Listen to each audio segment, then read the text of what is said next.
After more than 7 years of civil war, the Syrian regime is armed to the teeth with Cold War-era missile defense systems which, despite their age, still managed to shoot down a large percentage of missiles launched during an assault by a U.S.-led coalition earlier this month on the country's chemical weapons facilities.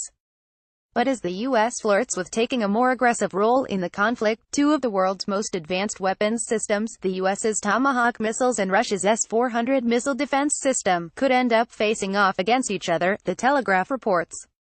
Following the latest coalition attack, Russia said it would supply Syria with some of its S-400 systems. A showdown between the S-400 and the U.S.'s Tomahawk missiles in Syria would mark the first time that the two systems ever came into conflict. Russia's S-400, the latest generation of its missile defense systems, is the most advanced weapon of its kind in the world. It's equipped with a sophisticated radar array that allows it to target dozens of missiles and enemy aircraft simultaneously at ranges up to 250 miles.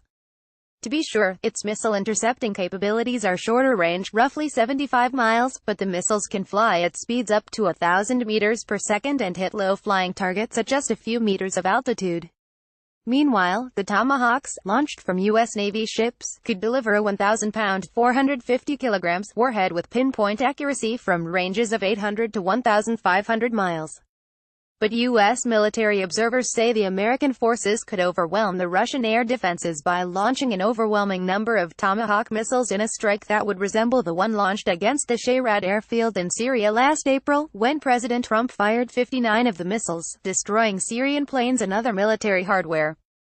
The system should have plenty of capacity to shoot down individual missiles.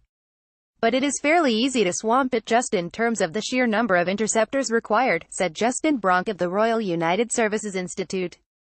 Of course, if the S-400 does manage to stop most or all of the Tomahawks in a scenario like the one described above, it would have serious ramifications for NATO, which would need to revise its expectations surrounding Russia's aerial defense capacity. The performance of the S-400 would be very significant for NATO. The system is feared in Europe and Kaliningrad. If it was shown to be incapable of stopping significant numbers of Tomahawks, it would have implications for Russia's deterrence capability, said Mr. Bronk.